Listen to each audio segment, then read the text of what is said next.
असल में उनका कहना ये था संजीत जी कि जब भी हमारी कोई लड़की का इलाज करता है ना, तो उसकी जो चीज है वो या तो उसको मार देती है या उसको मतलब कोई भी प्रकार की परेशानी कर देती है। मतलब जो इलाज कर रहा हूँ उसको मार देती है। हाँ, पर काली कंकाली है कौन? काली उनका कंकाली। स्वरूप कैसा है? अच्छा, आपने एक बुराड़ी का इंसिडेंट भी बताया था कि बुराड़ी नाम की जो जगह है दिल्ली में, वहाँ पे भी कुछ एक ऐसी आत्मा भटकती है। तो उन्होंने यही कहा कि मेरे को जो दिखता है ना, वो एक जैसे मोमडन होते हैं ना, उस तरह से कोई चीज दिख रही है। सो हेलो फैमिली, हम फिर से हाजिर हैं एपिसोड 3 के साथ। पिछले 2 पार्ट्स में हमने देवी देवताओं के बारे में, तंत्र के बारे में बहुत डीपली जाना, और उससे बचने के लिए हमने कुछ रेमेडीज भी जानी, कुछ देवियों के बारे में जाना, तंत्र में कैसे आप आगे बढ़ सकते हो या किसको नहीं बढ़ना चाहिए वो भी जाना। और इन सारी चीज़ों से हमने ये चीज़ें सीखी कि हाँ, गुरु का बहुत बड़ा महत्व है हमारी लाइफ में आगे बढ़ने के लिए, चाहे वो तंत्र में हो चाहे वो नॉर्मल लाइफ हो, नॉर्मल लाइफ ही क्यों ना हो। तो इस वीडियो में हम मेरे पूजनीय गुरु जी से एक्सपीरियंस जानेंगे उनके कि उन्होंने कैसी आत्माओं के साथ एनकाउंटर करा है अभी तक, और कैसी कैसी अलग तरीके के एक्सपीरियंस उन्होंने फेस करे अपने गुरु के साथ और ऐसे अपने कुछ केसेस के साथ। तो एक बार फिर से वेलकम करते हैं मेरे गुरु जी का, और अब शुरू करते हैं गुरु जी की मुंह से सुनते हैं कि हाँ, उन्होंने क्या नई चीज़ों को देखा, क्या अजीब एक्सपीरियंस फेस करे इस फील्ड में। देखिए संजीत जी, एक्सपीरियंस तो बहुत है लाइफ के, क्योंकि मैं इस लाइन से जो है मेरे को जुड़े जुड़े कम से कम 20 ही साल हो गए अपनी गुरु शरण में जाके। और मैंने काफ़ी एक्सपीरियंस अपने गुरुजी के संग भी देखे, और कई एक्सपीरियंस मतलब मेरे संग भी हुए हैं, अब भी होते रहते हैं। अभी हाल में ही एक केस है जो काफ़ी मेरे पुराने क्लाइंट के ही वो रिलेटिव हैं, तो उनका केस मेरे पास आया था। तो उन्होंने कोई मकान खरीदा था, तो मैं उनको ऑलरेडी वो चीज़ उसमें दिख रही थी, क्योंकि आप खुद सोचिए कि अच्छी लोकेशन में कोई मकान अगर आपको सस्ता मिल रहा है ना, तो आप एक बार उस पर जरूर गौर कीजिए कि प्रॉपर्टी का कोई नेगेटिविटी थी वहाँ पर। वहाँ पे इस कारण जो है, जो ऑलरेडी फैमिली वहाँ पे रह रही थी वो काफ़ी प्रॉब्लम झेल रही थी। मतलब उन्हें ऐसी नेकेड आई से दिख रही है। हाँ, नेगेटिव। तो उन्होंने सोचा कि इससे समाधान पाने का एक यही उपाय है कि इसको सेल आउट कर दिया जाए। तो उन्होंने उस मकान की अदर्स कीमत से ज़्यादा कम देना शुरू किया, और आपको पता है कि कम प्रॉपर्टी मिलने में अधिकतर लोग इंटरेस्ट रखते हैं। तो ऐसे ही मेरे खास जानकार के जो रिलेटिव थे उन्होंने भी ऐसे ही किया। तो उन्होंने उस मकान को जब खरीदा तो बेकायदा, देखो मैंने कहा कि कोई ना कोई किसी ना किसी चीज़ की पूजा वगैरह करता रहता है, या पिछले जन्म के उसके पुण्य कर्म होते हैं जिसकी वजह से उसको अज्ञात हो जाता है। तो वो 2 भाई मेरे को बताते थे कि हम गुरुजी लेने गए थे, तो वहाँ पे हमारे को ऑलरेडी जो है मतलब दिखाई दी थी। क्योंकि जब वो बाद में मेरे को लेके गए कि आप एक बार ही आ जाइए, देख लीजिए, आपने हवन भी करना है। तो मैंने बोला चलो ठीक है चलते हैं। जब मैंने अंदर प्रवेश किया तो मेरे को वहाँ पे कुछ घूमता हुआ दिखाई दिया, तो मैं फिर वहीं पर ही जो है ध्यान मगन हो गया। मैंने वहाँ पे देखा तो ऑलरेडी वहाँ पे एक लेडीज़ और उसके संग एक बच्चा था जो वहाँ पे उसका वासा था। तो ये बात जब मैंने उनको बोली कि आपने मकान क्यों खरीदा, और तब उन्होंने मेरे को यही कहा कि गुरुजी जब हम आए थे लेने तो हमारे को भी ये चीज़ दिखाई दी थी। तो मैंने उनको यही कहा कि जब आपको दिखाई दी थी तो आपको ये प्रॉपर्टी नहीं खरीदनी चाहिए थी, क्योंकि सस्ते के चक्कर में हाँ, सस्ते के चक्कर में उन्होंने खरीद लिया। अब मैंने उनको देखो समाधान भी दिया था कि भाई अब आपने ले ली है, नुकसान नहीं चाहते हैं तो इसका जो है बंदोबस्त करा लो। लेकिन उनका छोटा ब्रदर जो है नहीं माना, वो कह रहा नहीं कि हमें जब इस तरह की है तो हमें लेना ही नहीं है। तो उन्होंने क्या करा कि 2 लाख घाटे से उस प्रॉपर्टी को वो दोबारा जो है सेल आउट किया। मतलब कोई प्रॉफिट रहा ही नहीं उसका। नहीं, अब आप खुद देखिए, जिस प्रॉपर्टी को आपने यूज नहीं किया, जिसमें आपने प्रवेश नहीं किया, उसने आपको 2 लाख की चोट और दे दी। अब आप खुद सोचिए कि अगर जब आप उस प्रॉपर्टी में रहते तो आपके संग संग क्या क्या घटित होता, और भी बुरा जाता। हाँ, आपकी फैमिली बर्बाद हो सकती थी, आपके संग कुछ भी हो सकता था। तो आपने देखा था कि वो जो औरत और बच्चे की आत्मा थी वो किस रीजन से थी? उससे हमने पता किया था कि आप मतलब यहाँ पे क्यों हैं? तो उनका कहना था कि ये घर मेरा है। तो कई रीज़न होते हैं, हो सकता है भाई उनकी फैमिली ने कुछ वजह से उनको मार दिया हो, ठीक है, क्योंकि उन्होंने यही कहा था कि मेरे को जो है ना मारा गया है ना। तो खैर हमारे को उससे कुछ नहीं लेना था, तो हमने बोला जब इन्होंने लेना ही नहीं है तो उसका क्या समाधान, क्योंकि जब वो यूं कहते कि नहीं गुरु जी अब उन्होंने खरीद ली है, तब समाधान करते, तब उस चीज़ का बंदोबस्त भी करते, है ना। तो इसलिए जब उन्होंने सेल आउट, तो मैं यही कहना चाहूंगा कि ऐसी प्रॉपर्टियों को नहीं खरीदना। अब आप खुद देखिए, फिर उन्होंने दूसरी प्रॉपर्टी को कहीं खरीदा, तब भी उनके संग जो है इस तरह की प्रॉब्लम नहीं हुई, लेकिन वहां पे कुछ और दिक्कत परेशानी हो गई, ठीक है। तो उन्होंने वहां पे भी लॉस खाया। अब तीसरी बार उन्होंने, जहां मेरे जानकार थे उनके वहीं पर ही आसपास में उन्होंने वो प्रॉपर्टी खरीदी है। अब आप देखिए उनका तीसरा अनुभव कि उस प्रॉपर्टी को खरीद के वो बनवा रही हैं। उन्होंने बनवाया भी, बनवाने के अच्छी तरह से बनवाया, सब कुछ बनवा लिया, उन्होंने प्रवेश भी कर लिया, ठीक है। लेकिन अब वो मेरे पास आते हैं दोबारा कि गुरुजी मुझे कोई चीज वहां पे दिख रही है, यानी कि वहां पे भी? हाँ, कोई मोमडन चीज दिख रही है। तो मैंने उनको यही कहा कि आप इतने दिनों से प्रॉपर्टी बनवा रहे हैं, आप वहां पे खड़े हुए थे, तब आपको इस चीज का महसूस नहीं हुआ? तब वो कह रहे कि नहीं, तब मेरे को नहीं हुआ।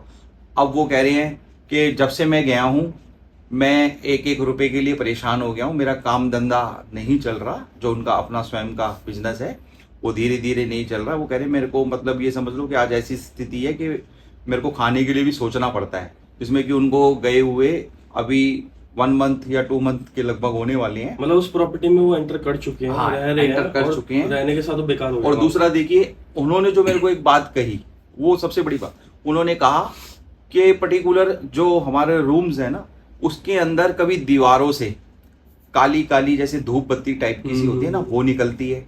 और कई बार कह रहे, अभी 3-4 दिन पहले ही उनकी कॉल्स आई है, तो उन्होंने कहा कि गुरुजी जमीन से कुछ मतलब ऐसे निकल रहा है फरस से। तो उन्हें बकायदा दिख रहा है? हाँ, बेकायदा उनको दिख रहा है। तो वो कह रहे हैं कि हमें समझ नहीं आ रहा कि हमने अभी नया घर बनाया है, तो ये ऐसी चीजें मिलने का, और कह रहे धूप बत्ती टाइप की सी है। तो वो चीज पहले से वही थी या बाद में आई है?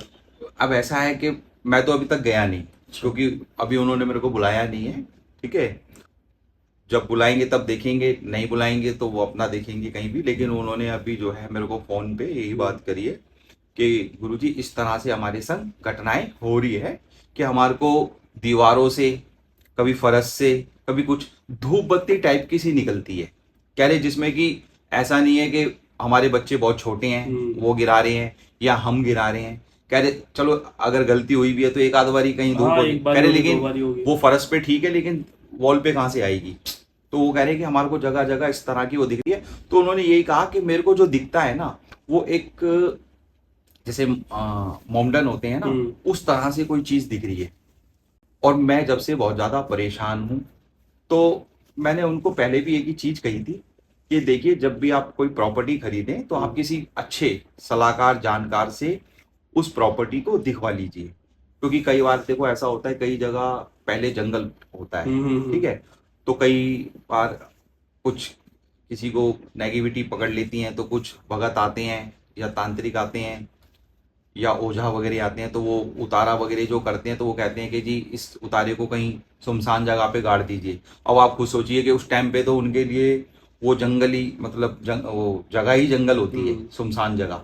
तो वो जब गाड़ देते हैं, अब जब वो गाड़ देते हैं तो 5 साल 10 साल 15 साल बाद वो जमीन जब कट के बिकने लगती है, तो ये समझ लिए, ये ध्यान रखिए कि जिस हिस्से में वो चीज गड़ी है और वो आपने खरीदा है, चाहे 50 गज खरीदा है चाहे 100 गज खरीदा है, तो ये समझ लीजिए कि अगर आप उस जमीन को खरीद के और आप वहां पे मकान बनाएंगे, तो आप बहुत सारी दिक्कतों में परेशान होना शुरू हो जाएंगे। अच्छा, आपने एक बुराड़ी का इंसिडेंट भी बताया था कि बुराड़ी नाम की जो जगह है दिल्ली में, वहाँ पे भी कुछ एक ऐसी आत्मा भटकती है, तो उससे रिलेटेड? हाँ देखो, वहां पे भी ऐसा है, क्या है, जमुना नजदीक है उधर, और सुमसान एक मतलब एरिया है, जंगल टाइप का सा। तो वहां पे कई बार हमने देखा है कि रात्रिकालीन जो है कई एक्सीडेंट हुए भी हैं, ठीक है। तो हमने कई बार लोगों से जो है सुने भी हैं कि वहां पे एक्सीडेंट हुआ है और वहाँ अचानक से अकाल मृत्यु कोई मर गया है। एक आध बारी केस आया भी है मेरे पास कि जब वो बीमार होना शुरू हो गए तो हमने उन पे ध्यान दिया तो पता चला कि वो व्यक्ति वहाँ गया था गलत टाइम पे या आ रहा था रात्रिकालीन कहीं से, तो उसने उस रास्ते को चुना तो उसके संग हादसा हो गया। उसने इतना ही देखा कि मेरे सामने कोई परछाई आई और मेरे को खुद नहीं पता मैं कैसे गिर गया। और एक अनुभव तो मतलब मेरे क्लाइंट का था, या आपने दिल्ली में जगह सुनी होगी खानपुर की साइड में, मतलब संगम बिहार की तरफ, जो वहाँ पे एक बत्रा हॉस्पिटल है। तो वो मेरे को बताते हैं कि उनका बहुत भयंकर एक्सीडेंट हुआ था। तो उनके ना ये घुटने की जो कटोरियां होती है ना, ये पूरी मतलब चटक गई थी, चूर चूर हो गई थी। और तो वो अपने ससुराल से अपनी फैमिली को लेके ना बाइक पे आ रहे थे। तो वहां पे आपने देखा होगा, आप रोड ऑन द रोड जाएंगे तो वहां पे एक बत्रा हॉस्पिटल है। हाँ। ठीक है। तो उन्होंने देखा कि दिन का समय है। अब उनका दिन का समय मेरे को बता रहे थे कि छुट्टी का समय था, मतलब 12 साढ़े 12 बजे। कह रहे लेकिन वहां पे इतनी जल्दी छुट्टी नहीं होती क्योंकि वो उधर ही रहते हैं। तो उन्होंने देखा कि वो जब जा रहे हैं तो उन्होंने दूर से देखा कि एक स्कूल ड्रेस में एक लड़की रोड क्रॉस करना चाह रही थी। तो कह रहे तो ये भरी दोपहरी में था? हाँ, भरी दोपहरी में था। मैंने कहा ना कि कुछ समय ऐसे होते हैं जो ऐसी जगहों पे कई बार रात नहीं दिन में भी घटित हो जाती है। मतलब आत्मा को वैसे कोई हाँ। रात का समय नहीं हो, कभी भी दिख सकती है। हाँ। तो उन्होंने ये बताया कि गुरुजी मैंने दूर से देखा कि एक लड़की साइड में बीच की डिवाइडर में खड़ी है और वो सड़क पार कर रही है। तो कह रहे मैंने ना अपनी बाइक स्लो कर ली तो वो स्टॉप हो गई। तो कह रहे मैंने बोला कि चलो स्टॉप हो गई तो मैं बढ़ाता हूँ। तो कह रहे एकदम से मैंने बढ़ाया ना, स्टॉप थी। कह रहे अचानक से वो मेरे सामने आ गई और अचानक से उसके आते ही मैंने जब ब्रेक मारे ना तो मेरी गाड़ी जो है पलट गई। मेरा जो बच्चा था वो उछल के, वो तो अच्छा है कि लेफ्ट में रेत पड़ा हुआ था तो उस पे जाके गिर गया। लेकिन वो कह रहे थे कि मेरी वाइफ और मुझे बहुत चोट आई है और बाइक का जो हाल हुआ वो अलग। पर वो सेफ है। हाँ। तो कह रहे कि मैंने जैसे ऐसे देखा ना कि मैं देखता हूँ, तो कह रहे मैंने उसको ऐसे पलट के देखा तो उन्होंने बोला कि देखते ही देखते वो गायब हो गई। तो सेफ है अभी दोनों? अब वो वैसे सेफ है। ठीक है। तो फिर उनके बाद जो है कई बार उनको सपने में भी जो है ना वो लड़की दिखाई देती, तो कई बार उनको ना फीवर चढ़ जाता था। वो डर बैठ गया उनके हाँ। नहीं, कई बार डर भी नहीं होता कि हो सकता है कि उसने आपको चुना तो आपके पीछे पीछे लग गई, क्योंकि ये हवा वायुलीन चीजें होती हैं तो कई बार घर तक पहुंच जाती हैं, आपको पता नहीं चलेगा। तो उन्होंने मेरे को कहा कि गुरुजी ऐसे ऐसे मेरे संग जब हादसा हुआ तो तब से जो है ना मेरे को रात्रि में फीवर चढ़ जाता है। तो मैंने बोला कोई समय? तो कह रहे वो रात के 2 बजे के बाद ही चढ़ता है और काफी तेज चढ़ता है। उसके बाद जैसे ही सुबह 4 बजते हैं तो वो अपने आप ही उतर जाता है। तो कह रहे ये रोज होता है। तब मैंने उनको देखा तो वो उसी चीज का प्रभाव था, है ना। ये चीजें कई बार फीवर चढ़ा देती हैं। ठीक है ना, इनका कोई समय नहीं होता। आप देखोगे कि अगर आपको एक दिन छोड़ के एक दिन बुखार चढ़ रहा है, या आपका एक समय ऐसा निश्चित है कि आपको 12 बजे के बाद 1 घंटे के लिए 2 घंटे के लिए आपको फीवर चढ़ता है या बॉडी बहुत ज़्यादा पेन करती है, तो आप समझ लीजिए आप किसी डॉक्टर से इलाज करा रहे हैं, रिपोर्टों में कुछ आ ही नहीं रहा और आप दवाई भी ले रहे हैं, वो असर नहीं कर रही है, तो आपको किसी जानकार व्यक्ति से संपर्क करना चाहिए। क्योंकि ये प्रेत छायाएं वगैरह होती हैं, आपको अपने अंडर में ले लेती हैं, तभी अपना प्रभाव दिखाती हैं। ठीक है ना। बहुत सारी हैं। अभी तो एक और अनुभव था कि एक बच्ची थी, उसके घर वाले 17 साल से परेशान थे। मतलब बीमार है वो? हाँ, उसको किसी ने जो है ना उसके ऊपर तंत्र कर दिया था, चौकी छोड़ दी थी, मतलब उसके रिलेटिव ने ही छोड़ दी थी। तो वो लड़की काफ़ी परेशान थी। उनके मदर फादर का कहना था कि गुरुजी हमने इस लड़की का इलाज बहुत कराया, यहाँ तक कि वो कह रहे कि हमने ऐसी कोई जगह नहीं छोड़ी, यहाँ तक कि कामरू कामाख्या जो माता का मंदिर है वहाँ पे अघोरी वगैरह रहती हैं, तो उन्होंने वहाँ से भी जो है इलाज कराया, हवन वगैरह कराया, पर वहाँ से भी कुछ असर नहीं? लेकिन वहाँ से कोई असर नहीं हुआ। कह रहे फिर हार के हम थक के बैठ गए। तो ऐसे ही हमारे कोई जानकार थे जिनका हमने इस चीज़ का इलाज किया था, तो वो जिम ट्रेनर थे, है ना। तो वहाँ पे जब वो वहाँ पे आते थे तो उन्होंने एक्स कर लिया कि भाई इस लड़की की शक्ल में कुछ चेंजिंग दिखती है। और ये इतना क्रोध क्यों करती है। तो उसके मदर से पूछा तो उसने बताया कि हाँ, आप जो देख रहे हैं वो ठीक है। और तो उन्होंने बोला कि आपने कभी इलाज क्यों नहीं कराया इनका। तो उन्होंने यही कहा कि बहुत कराया, इतना कराया है कि हम अपनी मतलब ऐसी 5 बेटियों की शादी कर सकते थे, इतना पैसा इतना उन्होंने पैसा लगा दिया। बर्बाद कर दिया था। तो उन्होंने एक ही चीज़ कही कि "अह, आप मेरे कहने से हमारे गुरुजी हैं वहाँ पे करा लीजिए, और अगर नहीं तो उन्होंने बोला कि नहीं अब हमें कहीं। असल में उनका कहना ये था संजीत जी कि जब भी हमारी कोई लड़की का इलाज करता है ना, तो उसकी जो चीज़ है वो या तो उसको मार देती है या उसको मतलब कोई भी प्रकार की परेशानी कर देती है। मतलब जो इलाज कर रहा है उसको मार देती है। हाँ, जैसे कोई भगत गया, हम्म। कोई तांत्रिक गया, तो उन्होंने बोला कि हमने खुद अपनी आंखों से 4-5 बारी पिटते हुए भी देखा है। लड़की के अंदर वो जो है प्रेत आत्मा वास कर जाती है तो कुछ और वो ज्यादा उसको स्ट्रांग है। मारती है। ठीक है, कह रहे एक बारी हमारे को कोई अच्छा जानकार मिला भी था, लेकिन उसने थोड़ा कंट्रोल भी किया था। कह रहे लेकिन एक दिन हम उसके पास जाने वाले थे तो देखा कि उनको दस्त और उल्टी बहुत ज़्यादा लग गई है और उसी में वो ख़त्म हो गए। मतलब उसे डेथ हाँ, भी होगी। खैर फिर बाद में हमारी लड़की के अंदर वो चीज आई, तो उसने बोला कि ऐसे इलाज कराओगे तुम। मार दिया ना मैंने उसको। तो कई बार ये चीज बहुत घातक होती है, तो आप मानेंगे ही नहीं। तो उस जो हमारे जानकार थे उन्होंने यही की चीज कही कि कोई बात नहीं, अगर उसमें खर्चा आता है तो वो मैं देने के लिए तैयार हूँ। अगर आपकी बेटी नहीं ठीक होगी तो आप मेरे को मत दीजिएगा, और अगर हो जाए तो दे दीजिएगा। तब उन्होंने इस भरोसे पे जो है इलाज करवाया। तो आप मानोगे नहीं, उस बच्ची का इलाज हमने उसकी शादी से 10 दिन पहले किया था, और आज वो बिल्कुल ठीक ठाक है। आज उसकी शादी हो चुकी है, अपने घर पे अपने घर को स्वस्थ है। संभाल रही है, बिल्कुल स्वस्थ है। आज भी वो मेरे कांटेक्ट में है। ठीक है, तो इस प्रकार के कई अनुभव हैं। तो हम, चलो ठीक है, वो तो अच्छी बात है, वो अब स्वस्थ है, बट वो चीज क्या थी जो इतनी पावरफुल थी कि कामाख्या से भी ठीक नहीं हुई। हाँ, वो मैं चीज आपको बताता हूँ।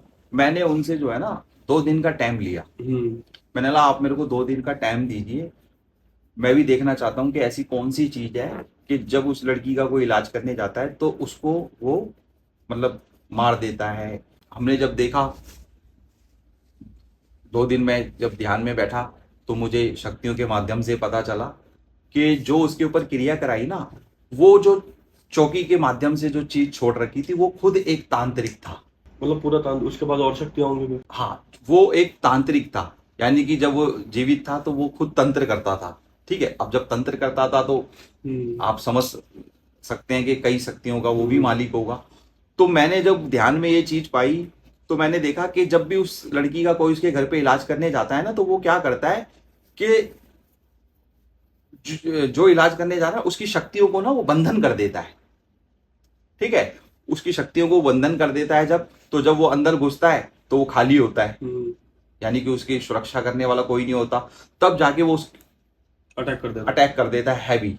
तो मैंने बोला कि अच्छा इस तरह से मतलब करता है। देखो मैं एक यही चीज कहूंगा कि अगर कोई भी हमारे भाई वगैरह या बहनें वगैरह जो साधक हैं, साधिकाएं हैं, अगर वो किसी का इलाज करने जाती हैं तो कृपया करके ना अपनी पूर्ण सुरक्षा करके जाया करें।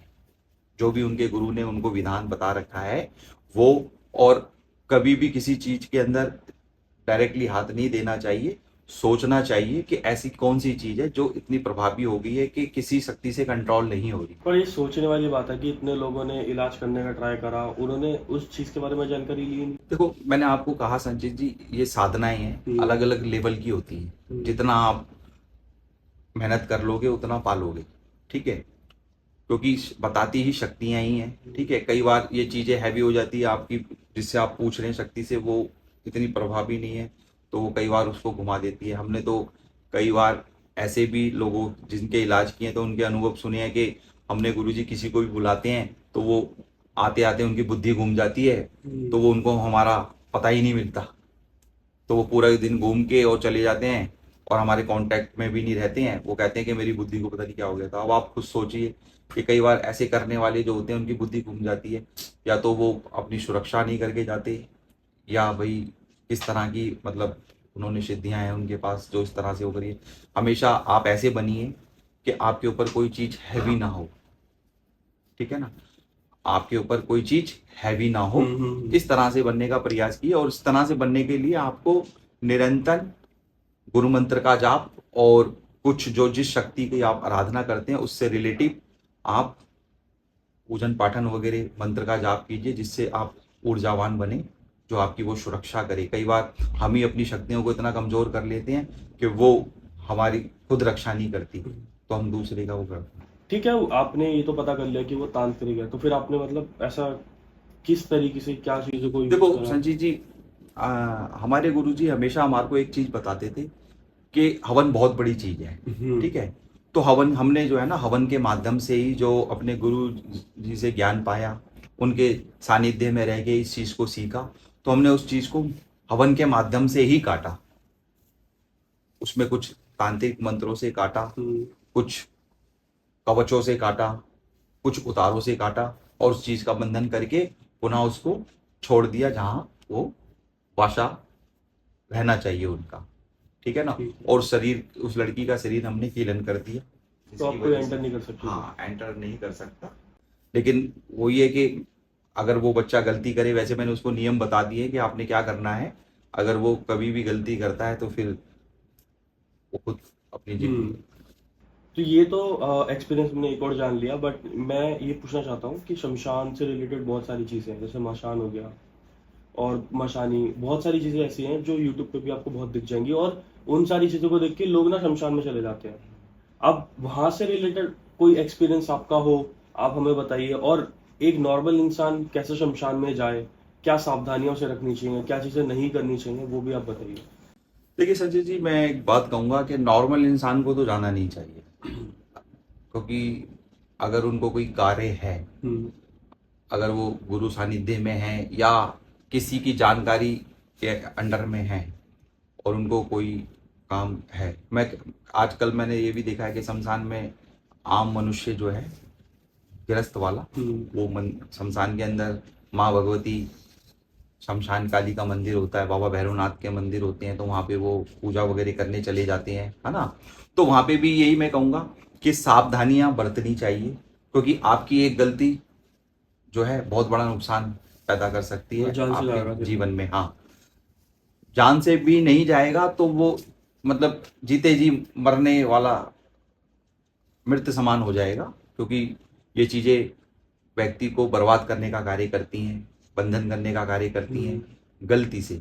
तो उसके कुछ नियम होते हैं, कुछ थोड़े बहुत हम बता देते हैं, बाकी तो जो है गुरु की देख रेख में जाना चाहिए। हाँ प्लीज आप बताइए, नॉर्मल अगर किसी को जाना है तो वो क्या सावधानी रखें? अगर जाना है, अगर आप पहले तो बात तो अगर कोई काम ना हो तो नहीं जाना चाहिए। अगर आप कोई काम है या आप किसी ने आपको कहा है कि आप शमशान में जाके शमशान काली की पूजा कीजिए, अगर आपको इस तरह की दिक्कत परेशानी है, भाई 5 शनिवार 5 मंगलवार या 5 अमावस्या इस तरह से, तो उनको अपनी सुरक्षा करके जाना चाहिए। यानी कि सुरक्षा करके कि जैसे कि एक हरे रंग का नींबू और कुछ पीली सरसों किसी कपड़े में बांध के, और उसको हनुमान चालीसा से या बजरंग बाण से या अपने गुरु मंत्र से प्राण प्रतिष्ठित करके जाना चाहिए। और अगर कोई पढ़ना नहीं जानता तो वो नॉर्मली भी रख के जा सकता है, क्योंकि ये दोनों चीज़ें वैसे भी काम करती हैं, तो उसको अपनी पॉकेट में अपने बॉडी से टच करके रख के जाना चाहिए। और कोशिश कीजिए कि शमशान में आप कहीं भी जो वहाँ पे मुर्दों की राख वगैरह होती है उधर से ना निकलिए, या उनका कुछ सामान पड़ा होता है जैसे कफन का कपड़ा होता है, हांडी होती है, उसको टचिंग ना करें, है ना। या उनका भोग प्रसाद होता है, उनको भी ना करें, ठीक है, क्योंकि यही गलती आपको जो है परेशान करती है। या आपने जहाँ पूजा करी है वहाँ कोई व्यक्ति पूजा दे के गया है तो उस सामान से थोड़ा दूर रहिए, मतलब उससे वो चीज से रिलेटेड है वो, तो क्योंकि आपको नहीं पता कि सामने वाला जो पूजा दे के गया है माँ भगवती के चरणों में, आपने देखा होगा कई बार आप देखोगे कि वहाँ पे मिठाई, सिंदूर, नींबू में सुइयाँ या कुछ ब्लड वगैरह ऐसे चढ़ा होता है, तो आप क्या करते हैं अपनी पूजा करने के लिए उसको साइड में करते हैं, ठीक है। उसको हाथ नहीं लगाना चाहिए, क्योंकि वो कई बार आपके ऊपर पड़ जाती है। अगर आपने पूजा करनी है, देखो शमशान पूरा ही वो स्थान होता है कि ऐसा नहीं है कि आप माँ के सामने ही पूजा देंगे तो मानी मानी जाएगी। अगर आपके लिए पूजा की जगह नहीं मिल रही है तो आप शमशान में कहीं भी दे दीजिए, वो आपकी मान्य होती है तो पूजा। मतलब वो एरिया पूरा हाँ, पूरा एरिया उनका ही होता है, ऐसा नहीं है, क्योंकि पूरा वासा माँ का ही उसमें है, बाबा का ही उसमें है, ठीक है। तो वहां पे आप दे सकते हैं। देखिए, जो साधक जानकार होता है वो ऐसा नहीं करता कि मैंने माँ के सामने ही मतलब ये जो चीजों को चढ़ाना है, वो तो कहीं भी पूजा दे के और वहीं पर ही उसको गणत करिए आता है, गाड़ के आ जाता है, ठीक है। उसका ऐसा कोई रिलेटिव नहीं है कि नहीं मैंने यहीं गाड़ना है या वहीं गाड़ना है। हाँ, वो पर्टिकुलर कोई क्रियाएं होती है जिसके लिए आपने सुनिश्चित जगह जो चुनी होती है, हमें पता होता है कि हमने इस चीज को यहीं पे गाड़ना है तभी हमारा कार्य होगा, तब उसको वहीं गाड़ा जाता है। लेकिन नॉर्मल आप किसी भी चीज को कर देते हैं। कई बार आप घर से उतारा अगर लेके जाएं, ठीक है ना, कई बार आप घर से उतारा लेके जाएं तो आप शमशान में कहीं भी रख सकते हैं, ठीक है। तो उसमें यही है कि आप अपने संग नींबू और पीली सरसों वगैरह रख के ले जाएं, और अगर आपको हनुमान चालीसा याद है तो उसको जल के माध्यम से पढ़ के और उस जल को पी के जाना चाहिए, जिससे आपकी सुरक्षा हो सके। हमेशा गले में काले रंग का डोरा धारण करके रखना चाहिए, ठीक है। पर काले रंग का ही क्यों? काले रंग का इसलिए क्योंकि ये सुरक्षा का कारक है, लाल और काला। कई बार 7 रंग का धागा भी पहना जाता है, कई बार काला और लाल मिक्स करके भी पहना जाता है, तो कई बार इनका मतलब क्या, जैसे अगर लाल धागा काला धागा इनको मिला के पहने? हाँ, उसकी ये ऊर्जावान चीजें होती है। रंग जो होते हैं ना, ये ऊर्जावान होते हैं। अब जैसे माँ काली, ठीक है, उन माँ को जो है काली शक्तियां हैं ये, बाबा भैरवनाथ, है ना, ये काली शक्तियों के अंतर्गत आते हैं। तो इसलिए काला कपड़ा साधक पहन के उनकी पूजा करता है, ठीक है। अधिकतर आप ताबीज वगैरह देखिए, या तो काले डोरे में होते हैं या लाल डोरे में, या दोनों बटके डाले जाते हैं, या कोई और जानकार होता है तो 7 रंग के धागे मंगा के उनको बटके उसमें डालता है। मतलब जैसा जिसके गुरु ने सिखाया वो वैसा करता है ना। या और क्या कहते हैं, अगर आपका शमशान का ही काम है तो किसी जानकार व्यक्ति से सुरक्षा कवच लीजिए, हैवी वाला, जो आपकी सुरक्षा कर सके, ठीक है। नहीं तो हनुमान जी के भी कई मंत्र हैं, आप दुर्गा सप्तशती उठाएंगे उसमें भी कई सुरक्षा के मंत्र हैं। तो अगर उनमें से कोई एक मंत्र अगर आप देना चाहें हमारे व्यूअर्स को, तो वो क्या होगा? देखिए, नॉर्मल अगर आप मंत्र लेना चाहेंगे, वैसे तो अगर आप हवन वगैरह भी करते हैं तो आप उसकी भभूत भी जो है डाल के धारण कर सकते हैं। और नहीं तो कोई यंत्र अगर आप बनाना जानते हैं तो आप भोजपत्र के ऊपर भी बना सकते हैं, है ना, वो भी आप सुरक्षा में कर सकते हैं। नहीं तो आप दुर्गा सप्तशती उठाएंगे, उसमें भी जो है आपको भय लगता है, उसके भी मंत्र हैं काफी सारे, ठीक है। नहीं तो नॉर्मल मंत्र आपको कहीं भी हनुमान जी का मंत्र मिल जाएगा कि ओम नमो हनुमंत बजर का कीटा इसमें पिन हमारा बैठा, ईश्वर कुंजी ब्रह्मा का ताला, मेरे 8 याम का श्री हनुमंत रखवाला। ये मंत्र आप किसी भी ग्रहण काल में या किसी भी शुभ मुहूर्त में 5 माला जाप करके आप इसको सिद्ध कर सकते हैं। लेकिन मैं यही कहूंगा कि आप किसी जानकार के मुख से ले तो ये जल्दी काम करेगा आपके लिए। तब आप उसको चमेली के तेल में सिंदूर मिला के और तुलसी की कलम से आप किसी भोजपत्र पे इस मंत्र को लिख के और इसको 108 बारी पढ़ के आप उस यंत्र को धारण कर सकते हैं। तो सेफ्टी करेगा? हाँ, ये सेफ्टी करेगा। नहीं तो अगर आप और लिखना चाहते हैं तो जैसे कोई भी आप माँ दुर्गा की बुक उठा लेंगे तो उसमें आपको दुर्गा कवच मिल जाएगा। तो दुर्गा कवच भी अगर आप बहुत बारीकी राइटिंग लिख सकते हैं तो पूरा दुर्गा कवच एक भोजपत्र पे लिखिए, ठीक है ना। लिखने के बाद उसको प्राण प्रतिष्ठित कीजिए। और लिखना किससे है? वो पेन से भी आप लिख सकते हैं, ठीक तो है। पेन का कोई स्पेसिफिक कलर? रेड, ठीक है ना, लाल कलर। तो वो काफी बड़ा कवच आपके लिए हो जाएगा। या अगर आप नहीं लिख सकते ना कुछ, तो आप जानकार व्यक्ति से आप जो है उस कवच को भोजपत्र पे बहुत बारीकी तरीके से लिखवा के, जिसमें कि क्योंकि अगर आप बड़ा बड़ा लिखेंगे तो फिर वो भोजपत्र बहुत बड़ा हो जाएगा तो वो ताबीज में घुसेगा नहीं, फिर आपके गले में काफी बड़ा आपको पहनने में दिक्कत होगी। तो इसलिए बहुत बारीक करके, जिसमें कि छोटे से ताबीज में वो राउंड करके घुस जाए, और उसको रोजाना धारण करने के बाद फिर आप रोजाना 1 बारी या 5 बारी उस कवच को पढ़िए, तो उसकी शक्ति की ऊर्जा जो है ना बहुत ज्यादा आपके लिए बढ़ती चली जाएगी, है ना, वो खराब भी नहीं होता। और बाबा भैरवनाथ से रिलेटेड आपका कोई अगर एक्सपीरियंस हो जो आपने फील करा हो? देखो, बाबा भैरवनाथ तो सर्वश्रेष्ठ है, वो तो तंत्र के मालिक हैं, प्रेतों के राजा हैं, ठीक है ना। हर साधक को उनकी साधना तो करनी ही चाहिए, क्योंकि बिना उनके तंत्र करता ही नहीं है ना। हमने खैर बाबा भैरवनाथ के माध्यम से बहुत सारी चीज़ें काटी है, क्योंकि बाबा भैरवनाथ बहुत धीरे धीरे जो है तंत्र को काट देते हैं, पूरी तरह जड़ तरीके से काट देते हैं, है ना। बाबा भैरवनाथ के कई मंत्र हैं जिसका जाप करते रहना चाहिए। मैं तो सबसे सर्वश्रेष्ठ कहूँगा कि आप भैरव अष्टोत्तर शतनाम का पाठ कीजिए करें। हर मनुष्य के लिए वो अपनी सुरक्षा के संग संग परिवार की सुरक्षा भी जो है ना निरंतर कर सकता है।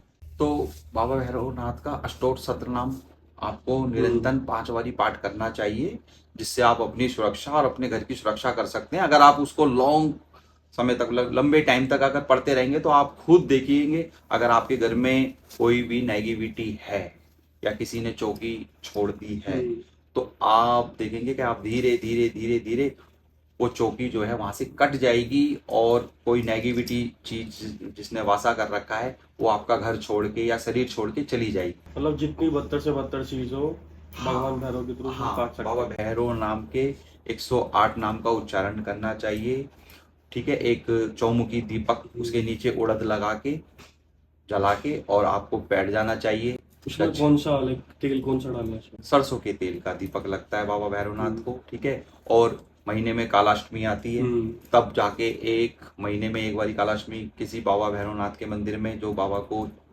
भोग प्रसाद प्रिय होता है, जैसे पेड़े होते हैं, इमरती होती है उड़द की बनी हुई, ठीक है, उड़द के भजिए होते हैं, दही बल्ले होते हैं, ठीक है ना, वो आप बनवाइए और जो है बाबा भैरवनाथ के मंदिर में जो है चढ़ा के आ जाइए। और जो व्यक्ति आपके घर में बीमार है नेगेटिविटी चीज से, तो आप देखिए कि आप एक मिट्टी का पात्र लीजिए, ठीक है, उसके अंदर आप थोड़ी सी दही डालिए, है ना। दही के ऊपर एक मुट्ठी काले उड़द साबुत डालिए, थोड़ा सा सिंदूर छिड़किए और उस व्यक्ति के ऊपर से सर से लेके पैर तक उतार के और उसको बाबा भैरवनाथ के समीप जो है ना चरणों में धर देना चाहिए, ठीक है, क्योंकि ये बाबा का प्रिय भोग है। बिना उड़द के बाबा भैरवनाथ चलते ही नहीं है, ठीक है। तो इसलिए ऐसे छोटे छोटे जो है ना उपाय करते रहेंगे, आप खुद अपने ऊपर से इस नेगेटिविटी को काट लेंगे। आपको पता है कि हम जो उतारे करते हैं उससे क्या होता है कि उतारे करने से जो आपकी नेगेटिविटी चीज है ना उसकी पावर जो है ना डाउन हो जाती है। तो आप रोजाना उसके ऊपर प्रहार करेंगे या हफ्ते में एक बारी ऐसा प्रहार करेंगे जिससे कि उसकी कई एक बारी उतारे में एनर्जी डाउन हो जाती है। जब वो बिल्कुल एनर्जी उसकी बिल्कुल डाउन हो जाएगी ना, तो वो खुद इस तरह से मृत समान हो जाएगा कि एक दिन ऐसा आएगा कि वो शरीर छोड़ के चला जाता है, घर छोड़ के वो चीज चली जाती है, चौकी जो होती है वो कट जाती है, लेकिन वो नियम फॉलो करने चाहिए, ठीक है ना। बाबा भैरवनाथ के मंदिर में जो है बाबा को मदरा बहुत प्रिय होती है, वो चढ़ा के आनी चाहिए, ठीक है ना। अपने घर में से आप घुमा के भी ले जा सकते हैं, या कहीं बाबा भैरवनाथ के जैसे शमशान में अगर आपने रखना है तो सरसों के तेल की बोतल भी आप परिवार के ऊपर से उतार के बाबा भैरवनाथ के मंत्र से नॉर्मली आप मंत्र का उच्चारण कर सकते हैं, ओम बम भैरवाय नमः, ठीक है, या ओम ह्रीम काल भैरवाय नमः, इस मंत्र का जाप करके वो आप उतार सकते हैं नॉर्मल। लेकिन किसी भी काम को लंबे समय तक करने से आप एक दो बारी में नहीं होगा, नहीं, एक दो बारी में करना नहीं। पड़ेगा शेड्यूल एक। देखिए, एक दो बारी में तो कोई एक्सपर्ट व्यक्ति ही कर सकता है आपको, ठीक है, लेकिन आपके पास मनी प्रॉब्लम है, ठीक है, तो आप रोजाना के जो 20-30 रुपए के खर्चे होते हैं वो आप कर सकते हैं। तो आप खुद देखोगे कि धीरे धीरे धीरे धीरे करते, क्योंकि ये चढ़ती भी धीरे धीरे है। अगर कोई चौकी छोड़ देता है या कोई प्रेत छोड़ देता है तो ये भी आपको धीरे धीरे खाने का कार्य करते हैं, है ना। तो आप एक तरफ एक दम से डाउन नहीं जाते हैं, एकदम से डाउन जाने के करने के लिए वो बहुत ऊंचे लेवल की क्रियाएं होती है जिसमें आपको एकदम से डाउन कर दिया जाता है, बड़ा लॉस दे दिया जाता है। कई बार बड़ा लॉस के कारण जो है सामने वाले की मृत्यु भी हो जाती है, क्योंकि वो सदमा नहीं झेल पाता, ठीक है। लेकिन अधिकतर हमने देखा है कि लोग जो है ना धीमा जहर देते हैं, तो ऐसी क्रिया करा देते हैं कि आप धीरे धीरे, मतलब एकदम से घटित होगा तो आपको कई राय देने वाले हो जाएंगे कि एकदम से क्या हुआ, तो आप कहीं ना कहीं हाथ पैर मारोगे, ठीक है। तो आपका शत्रु जो है ना ये नहीं चाहता तो वो क्या करता है कि ऐसी क्रिया करवाता है जिसमें आप धीरे धीरे बर्बाद हो जाए, कि भाई आपको दिमाग में रहेगा कि हो सकता है मेरा समय सही नहीं चल रहा, हो सकता है मेरी गिरे चाल सही नहीं चल रही, या आप थोड़े दिन तक उस इन चीज़ों पे बिलीव ना करो कि भाई उतार चढ़ाव जिंदगी का चढ़ता रहता है, लेकिन आप देखोगे कि वो बहुत लंबे समय तक चल गया और आप धीरे धीरे धीरे जो है लॉस की तरफ चले गए, नुकसान हो रहा है, बच्चे बिगड़ रहे हैं, आपका कहना नहीं मान रहे हैं, ठीक है, घर में खाने के लाले हो गए हैं, घर बिकने की नौबत आ गई है, ठीक है। तो जब आपको ऐसा लगने लगे तो आपको जो है ना किसी से मिलना चाहिए, और अगर आपके पास पैसा नहीं है तो बहुत सारे कच्चे सूते के उपाय होते हैं, नींबू के उपाय होते हैं, पीली सरसों के उपाय होते हैं, और दारू के उपाय होते हैं, सिगरेट के भी उपाय होते हैं, यहाँ तक कि अगरबत्ती के भी उपाय होते हैं। तो वो छोटे छोटे टिप्स जो हैं आपको अपने ऊपर से जो है ना कर करके किसी अलग अलग जगहों पे छोड़ के आना चाहिए, ठीक है ना। और ये बात तुमने बाबा भैरव की कर ली। अब माता काली के भी बहुत सारे रूप हैं। हाँ, माता काली के तो सरब सारे ही रूप माता काली के ही हैं, ठीक है। तो उनमें से कुछ देखिए सबसे बड़ी जो है प्रतिक्रिया होती है कि अगर कोई तांत्रिक आपके पीछे पड़ गया है और आपसे उसको पीछा छुड़वाना है, तो सबसे श्रेष्ठ होता है कि काली कंकाली जो होती है ना उसका प्रयोग करना। तो मतलब किसी योग्य गुरु से आप जो है वो माँ भगवती काली कंकाली का मंत्र लेके आप उनका लोगों से हवन कर सकते हैं। पर काली कंकाली है कौन? काली उनका कंकाली स्वरूप कैसा है? कंकाल की तरह है। अच्छा।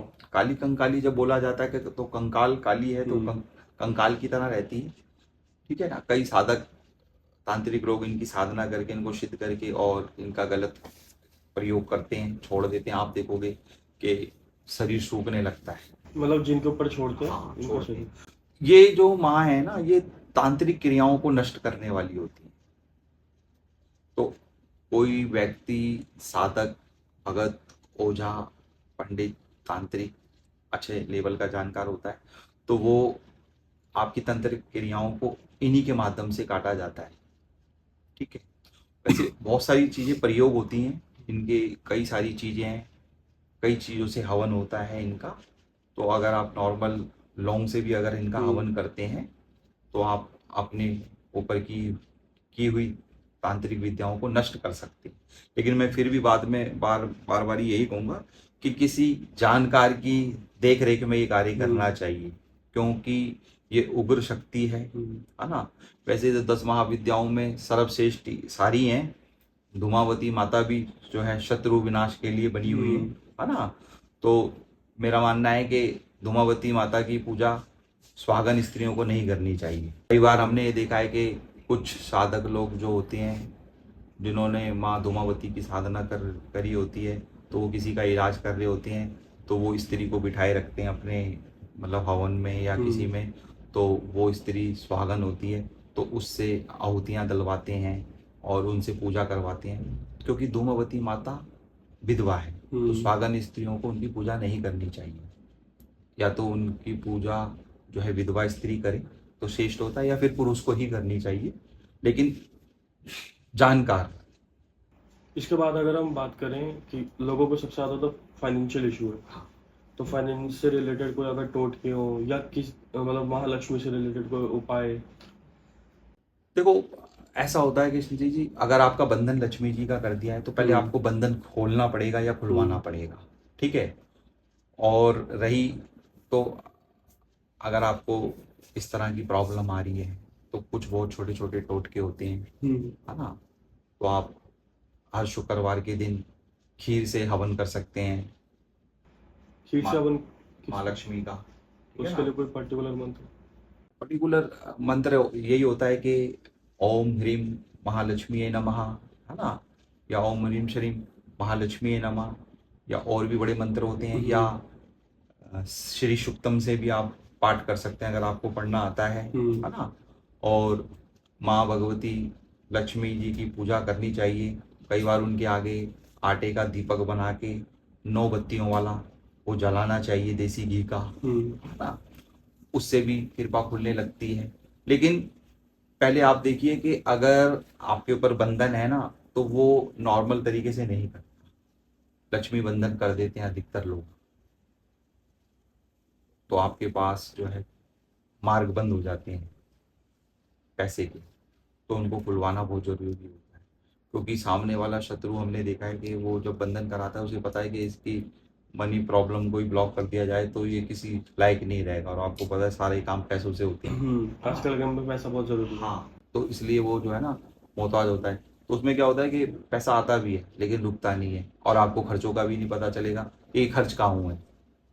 तो उसको स्थिर करने के लिए जो है ना वो आपको जो है पूजा पाठ वगैरह करते रहना चाहिए। वैसे तो जो है व्यक्ति को किसी भी नज़दीकी मंदिर में भी अगर आप चले जाएंगे किसी जानकार पंडित जी के पास, तो उनसे भी अगर आप पूछेंगे, क्योंकि देखो कई बार हमसे कांटेक्ट नहीं हुए तो कैसे करेंगे। आजकल मार्केट में जैसे श्री सुक्तम में भी कई प्रकार के टोटके आजकल दिए जाते हैं, है ना, छोटे मोटे, तो वो करने चाहिए। या विशेष कोई तिथि या ग्रहण होता है उसमें कुछ टोटके होते हैं वो करने चाहिए, जैसे पौड़ी के टोटके होते हैं, गोमती चक्कर के टोटके होते हैं। तो इनमें से कोई एक टोटका आप बता सकते हो? तो उसमें से एक टोटका ये होता है कि आप कुछ 5 पीली पौड़ी ले लीजिए, गोमती चक्कर ले लीजिए, 5 कमलगट्टे के दाने ले लीजिए, खड़ा धनिया होता है वो ले लीजिए, है ना, और एक विष्णु शंख आता है वो ले लीजिए, और एक तांबे का सिक्का ले लीजिए या चांदी का सिक्का ले लीजिए, गुलाब के पुष्प ले लीजिए, सुपारी ले लीजिए, थोड़े से साबुत अक्षत ले लीजिए। इन सबों को जो है एक थोड़े से हल्दी में गंगा जल मिला के और इन सारे मिश्रणों को उसमें रंग लेना चाहिए।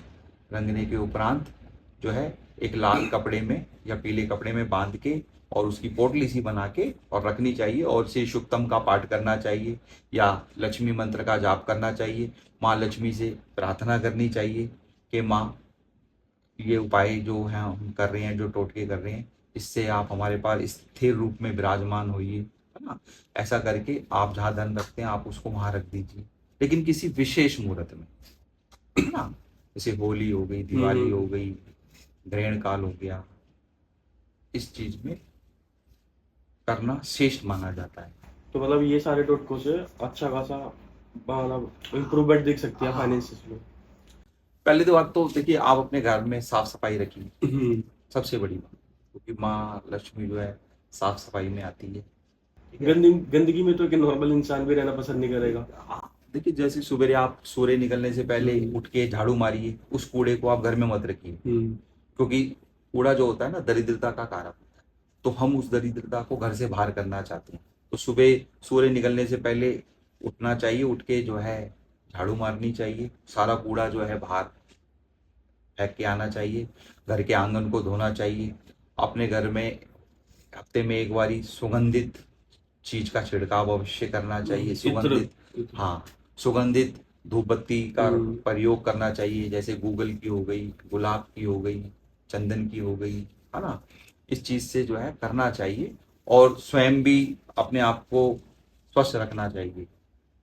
जो व्यक्ति बिना प्रेस किए कपड़े पहनते हैं या फटे पुराने कपड़े पहनते हैं, तो वो खुद जो है दरिद्रता को नोचते हैं, तो ऐसा नहीं करना चाहिए, क्योंकि साफ सुथरे कपड़े पहनने चाहिए, आप अपने आप को साफ सुथरा रखना चाहिए, तब आपके घर में जो है लक्ष्मी का वासा होता है। और समय समय पे सत्यनारायण व्रत कथा कराते रहना चाहिए, लक्ष्मी पूजन कराते रहना चाहिए। अगर आपको आता है तो आप कीजिए, नहीं आता है तो आप किसी योग्य ब्राह्मण से उसको बुला के श्री सुक्तम का पाठ करवाइए। तो ये तो ठीक है, बट एक सबसे बड़ा मेरे दिमाग में जो क्वेश्चन खल रहा था वो मैं पूछता हूँ आपसे, कि आपने लाइक देवी या बाबा भैरवनाथ के रिलेटेड कोई एक्सपीरियंस हो कि आपने महसूस करा हो कि ये आइडेंटिटी मेरे सामने खड़ी है, मैंने वहाँ देखी है, तो आप प्लीज वो भी बताइए। देखिए, सबसे बड़ा अनुभव मैं आपको बताता हूँ।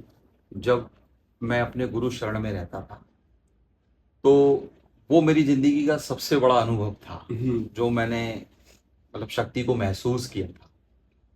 तो क्या होता था कि हम अपने गुरुजी के पास सोते थे, तो एक दिन गुरुजी ने मतलब जहाँ मंदिर था उसके कोने पे गुरुजी सोते थे और हम बराबर में सोते थे। तो उस दिन गुरुजी ने ये कहा कि आज तो इधर सोएगा और मैं जो है इधर सोऊंगा। मैंने बोला क्यों गुरुजी, कि मैं कह रहा हूँ इसलिए। अब गुरु महिमा बहुत बड़ी चीज होती है। तो मैंने ठीक है, मैं सो गया। मैंने देखा कि प्रातः सुबह भोर में 4 बजे मैं देख रहा हूँ कि मेन डोर जो है हल्का सा खुला है और उसके अंदर से एक पूज्य तेज जो है अंदर प्रवेश किया है। और जब प्रवेश किया है तो मेरी आंख खुल गई। मैंने कहा इतना उजाला मतलब कहाँ से आया है। बस सारी लाइटें बंद थी उस टाइम पे। हाँ, पूरा अंधेरा था। ठीक है, क्योंकि हमारे गुरुजी 4:30 बजे उठते थे, लेकिन ये जो मेरा अनुभव था वो 3:45 और 4 के बीच का था। तो अचानक से मैंने देखा, क्योंकि यही शक्तियों का ना आने का समय होता है, ब्रह्म मुहूर्त का। हाँ, तो मैंने देखा कि थोड़ा सा दरवाजा खुला, एक बहुत तेज रोशनी जैसे कई हीरे चमक रहे हों इस तरह से, और उसने प्रवेश किया है। तो मैं ऐसे करवट में जो है ना सो रहा था, तो मैंने देखा कि वो ऐसे मतलब साइड से निकल के जा रही है और कुछ पल के लिए मेरे पास रुकी है। तो मैंने सिर्फ ये देखा है कि एक काले रंग का रूप है, ठीक है, और चेहरा बहुत चमक रहा है। तो उन्होंने इस तरह से मेरी तरफ मुस्कुराया है और इस तरह से करा है, और वो तो मैं उनको ना ऐसे सर घुमा के मतलब देख रहा हूँ, मतलब खुली आंखों से देखा हाँ, कुछ। ऐसे देख रहा हूँ कि मतलब ये कौन है ऐसे करके। तो मैंने देखा है कि हमारे गुरु जी के मतलब स्थान पे काफी बड़ा मंदिर था, जिसको हम रात में लाल पर्दे से जो है ना बंद कर देते थे विश्राम करने के लिए। तो मैंने देखा कि वो पर्दे के पट अपने आप थोड़े से इस तरह से उड़े हैं, और वो शक्ति जो है, जो गुरुजी ने मूर्ति विराजमान कर रखी थी, तो वो जो प्रकाश है ना वो उसमें समा गया है। और समा गया तो मेरा एक हाथ ना इस तरह से था, मैं लेटा हुआ था, तो मैंने देखा कि मेरे हाथों से काफी जो है केस जो होते हैं वो चल रहे हैं। तो मैं ये कह रहा हूँ ये केस कितने लंबे हैं, किसके हैं, जो खत्म नहीं हो रहे हैं, खत्म नहीं हो रहे हैं। तो मैं ऐसा सोच रहा हूँ, सोचते सोचते जो है ना, आप मानोगे नहीं, मैं थोड़ा भयभीत भी हो गया था कि भाई मैंने एक दिव्य शक्ति को मतलब इस तरह से प्रकाशमान में देखा, और कुछ पल के लिए वो मेरे को देख के मुस्कुराई, और फिर मंदिर के पट अपने आप खुले हैं जो हमने रात को बंद किए थे, और मैंने देखा कि मूर्ति के अंदर कोई शक्ति विराजमान हो गई, और मेरे हाथ से केस चल रहे हैं और वो खत्म होने पे नहीं आ रहे हैं। और फिर बाद में जो है वो धीरे धीरे समेटते हुए उस मंदिर के अंदर ही चले गए हैं, और वो पट जो है बंद हो गया है। फिर पुनः मतलब मैं थोड़ा डर गया। तो हमारे गुरु जी को इस चीज का पता था या क्या था, तो उन्होंने एकदम से ना मेरे ऊपर हाथ रख दिया कि सो जा, क्या हुआ, सो जा। तो मैं कुछ बोल नहीं पाया। तो सुबह जब हम उठे उसके बाद मतलब 4:30 बजे जब गुरुजी उठे, उठने के बाद नहाए धोए, उसके बाद हमने खुद अपने हाथों से पट खोले। तो मैं बहुत शॉक था, बोला ये मतलब क्या था इस तरीके का। तो जब हम फ्री हुए तो हमने गुरुजी से इस तरह की चर्चा की कि गुरुजी इस तरह से रात को मैंने जो है देखा। तो वो ये कहते थे कि जब तू पाठ करता है दुर्गा सप्तशती वगैरह का, तो यही कहता है ना कि मुझे दर्शन कब होंगे, मुझे दर्शन कब होंगे। तो आज वो तेरे को दर्शन देने आई होगी। तो मैंने बोला अच्छा। तो कह रहे कि आज तेरे को वो दर्शन दे गई, तो इसलिए। और एक बारी का मेरे घर का स्वयं अनुभव था। अ, मेरे मित्र थे, तो वो जो है आए हुए थे मेरे से मिलने, है ना, मेरे से मिलने और आए हुए थे। तो मैंने देखा कि मतलब मेरा एक रूम अलग था जिसमें मैंने मंदिर बना रखा था, और उस मंदिर में मूर्ति विराजमान थी। तो मैं हमेशा साइड में ही सोता था, मंदिर के बराबर में ही, ठीक है, एंट्री करते ही। तो उस दिन मेरे जो मित्र थे ना वो जिद करने लग गए कि आज मैं यहाँ सोऊंगा, आज मैं यहाँ सोऊंगा। तो मैंने काफी मना किया लेकिन वो नहीं माने। तो मैंने कहा चलो ठीक है सो जाओ।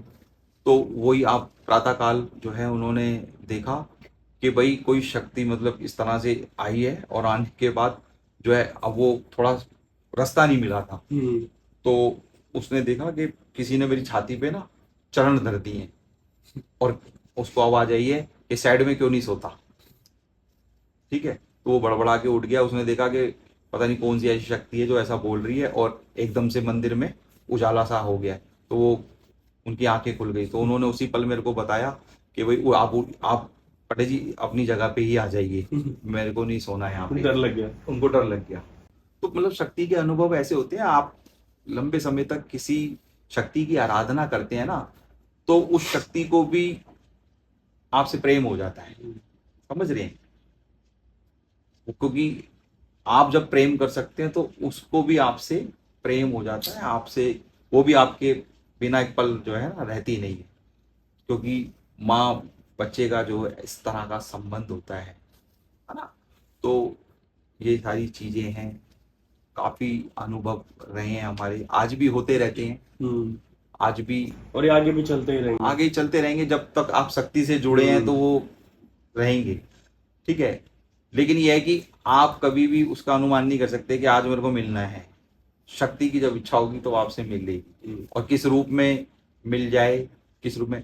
आप एक अनुभव और मैं बताता हूँ, स्वयं हरिद्वार का ही था। हम अपने गुरुजी के संग जो है 1.25 महीने की तपस्या पे जो है बैठा हुआ था मैं। तो गुरुजी खैर नहीं बिठा रहे थे, लेकिन मैं फिर भी बैठा। मैंने बोला नहीं गुरुजी मुझे भी बैठना है। तो वो जब बैठे तो सिर्फ जो हम तपस्या पे बैठे थे, हमने किसी सिद्धि के लिए नहीं बैठे थे, सिर्फ माँ भगवती के दर्शन पाने के लिए बैठे हुए थे, कि मेरे को सिर्फ माँ के दर्शन करने हैं। क्योंकि उस टाइम पे मतलब मेरे अंदर जो है ना एक नई जागरूकता थी, एक्साइटमेंट होती। हाँ बहुत ज्यादा थी। तो मैंने बोला नहीं, मेरे को सिर्फ जो है साधना जो करनी है ना, तो माँ भगवती से मेरे को मतलब एक बार ही मिलना है, कि वो कैसी दिखती है और मतलब कैसे मतलब वो। तो गुरुजी हमारे लेके बैठे, तो हम उन्होंने सारे नियम हमारे को बता दिए थे कि आपने दहलीज भी नहीं पार करनी है 1.25 महीने तक, और अग्नि के आगे आपने इस तरह से बैठना है, और मंत्र जाप दुर्गा सप्तशती का पाठ वगैरह आपने करना है। मैं ठीक है।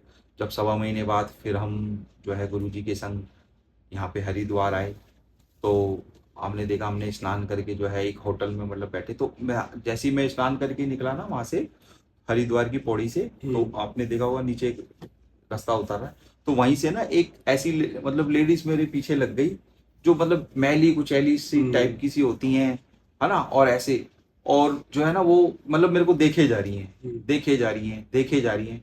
अब मैंने उनसे पूछा, मैं उनको पैसे दे रहा हूँ तो वो पैसे नहीं ले रही हैं। मैंने उनको कुछ बोला कि आपको कुछ खाना है तो कुछ खा लीजिए, तो उन्होंने मेरे को मना कर दिया। तो हम एक होटल में बैठ गए चाय पीने के लिए। तो वो जो लेडीज थी वो होटल के बाहर ही खड़ी हुई थी, और वो मेरे को इस तरह से निहार रही थी, और मैं भी देखे जा रहा था कि ये बहुत देर से मतलब जो बुजुर्ग महिला हैं, ये मतलब मेरे को ऐसे देखे जा रही हैं, मैं इनको देखे जा रहा हूँ। ना ये पैसे ले रही हैं, ना ये कोई चाय वगैरह पी रही हैं। यहाँ तक कि होटल वाले ने भी उसको मतलब बोला कि आप आगे जाओ, लेकिन वो किसी की नहीं सुन रही। वो बस ऐसे, हमने चाय वगैरह पी, हम बाहर निकले, तब भी वो मतलब मेरे पीछे पीछे। तो हमने कोई होटल ले रखा था, तो मैं वहाँ पे चढ़ा सीढ़ियों पे, तो वो नीचे खड़ी हुई थी, मेरे को देख रही थी। तो मैं बहुत शॉक, तो मैंने बोला कि मतलब ये जो माता जी हैं, ये ना पैसे ले रही हैं, ना कुछ खा पी रही हैं, और सिर्फ और ना कुछ बोल रही हैं, ये सिर्फ मेरे को देखे जा रही हैं इस तरह से। तो आप मानोगे नहीं कि रात के समय मतलब फिर हम सो गए। जब सोए ना, तो वो ही रूप मेरे सपन में आया और कहा मेरे को कि मेरे लिए तपस्या की, कि मुझे माँ से मिलना है, मुझे माँ को देखना है कैसी होती है, और मैं तेरे सामने आई तो तूने मुझे पहचाना भी नहीं। तो मैंने यही कहा कि आप मतलब शक्ति थी, कि हाँ। तो मैंने बोला आपने रूप ही ऐसा बना रखा है कि ना चाहते हुए कोई। तो उन्होंने यही कहा कि जिस रूप में तूने आराधना की थी, अगर मैं उस रूप में आती तो तू पूरे संसार को भूल के और मेरे चरणों से ही लिपट जाता। तो मैंने सपने में इस तरह की बातें की, और मतलब उसी रूप को पाया। तो मतलब उन्होंने मेरे को वो दर्शन दिए जिसके लिए मैंने तपस्या की थी। तो ये बात मैंने अपने गुरुजी को बताई, तो गुरुजी ने यही कहा कि जो बेटा जिस संकल्प से आप बैठे थे माँ भगवती के दर्शन करने के लिए, तो ऐसा नहीं है कि आपको दर्शन नहीं, उसने किसी भी रूप में आपको दर्शन दे दिए, और उसने आप अपने विषय में आपको बता के चली भी गई। तो उस दिन से मतलब मेरी लाइफ जो है बदलना शुरू हो गई थी, ठीक है। लेकिन ये ध्यान रखिए, जब मैं तपस्या पे था ना, तो मेरे घर में बहुत प्रकार की दिक्कत परेशानियां हो गई थी संजीत जी। मतलब ये समझ लीजिए कि घर में ना दाने दाने के लिए मोहताज हो गई थी। यहाँ तक कि मेरी सिस्टर थी, उन्होंने 4 दिन की जो रोटी होती है ना फूई लगी हुई, वो खाई थी। इतनी कंडीशन जो है ना खराब हो गई थी। तो मैंने ये चीज जब मेरे को पता चली थी, तो मैंने गुरुजी से कहा था कि गुरुजी मतलब मेरे घर में इतनी दिक्कत परेशानी अचानक से क्यों आ गई। तो उन्होंने यही कहा कि बेटा कोई भी शक्ति जो है ना इतनी आसानी से नहीं मिलती आपको, परीक्षा लेती हैं, तो परीक्षा में अगर आप पास हो गए, कह रहे अभी आप छोड़ दीजिए, अभी आपके घर की कुछ समय बाद कंडीशन जो है ना पहले जैसी उससे बेटर हो जाएगी, क्योंकि वो आपकी परीक्षा ले रही है कि वे कितना पास होता है कितना वो। तो गुरु महाराज की कृपा से हमने उस परीक्षा में पास भी हुए। उसके बाद भगवती ने जो हमारा हाथ पकड़ा, तो मतलब कभी कोई कमी नहीं होने दी। हमने अपने शिष्यों को भी कई साधना कराई है, तो उसमें हमने अनुभव देखे हैं कि उनके लक्ष्मी में बंधन लग जाता है कुछ समय के लिए, ठीक है। तो हमने यही, खैर हमने तो भोगा, इसको महसूस भी किया, तो हम अपने शिष्य को पहले ही बता देते हैं कि इस तरीके से आपको फाइनेंशियली प्रॉब्लम हो सकती है, आप घबराना नहीं, कुछ समय के बाद वो ठीक हो जाएगी। तो इस तरीके के बहुत, अभी मैं अगर मतलब आपका एक्सपीरियंस, तो इतने एक्सपीरियंस है वो तो एक वीडियो में कवर भी नहीं कर सकते हम। कई बार हमारे शिष्यों को भी हुई हैं शक्तियों के अनुभव, ठीक है ना। तो मैं यही कहूँगा कि शक्ति से जुड़ो तो बहुत तरीके से जुड़ना चाहिए, मन से जुड़ना चाहिए, आत्मा से जुड़ना चाहिए, और सच्चे मन से उनकी आराधना करनी चाहिए, और गुरु ऐसा ढूंढिए जो आपको उन तक पहुंचा दे। तो एक्सपीरियंस तो बहुत काफ़ी हमने देखे, और हमें ये सीख भी मिली कि गुरु की अहमियत कितनी ज़्यादा है किसी भी इंसान की लाइफ में। और भी एक्सपीरियंस को हम कवर कर सकते हैं, बट उसके लिए हमें बहुत वीडियोस क्रिएट करनी पड़ेंगी। एक वीडियो में सारी चीज़ें कवर करना बहुत मुश्किल है हमारे लिए। तो इस चैनल को सब्सक्राइब करके रखना, क्योंकि आगे भी हम ये सिमिलर चीज़ें लेकर आने वाले हैं आपके लिए, नए गेस्ट के साथ। इवन मेरे गुरु महाराज भी आते रहेंगे। तो till then take care, good bye. इस चैनल को सब्सक्राइब कर लेना और इस वीडियो को अपने दोस्तों के साथ भी शेयर करना, और भी नई इंटरेस्टिंग जानकारी के लिए।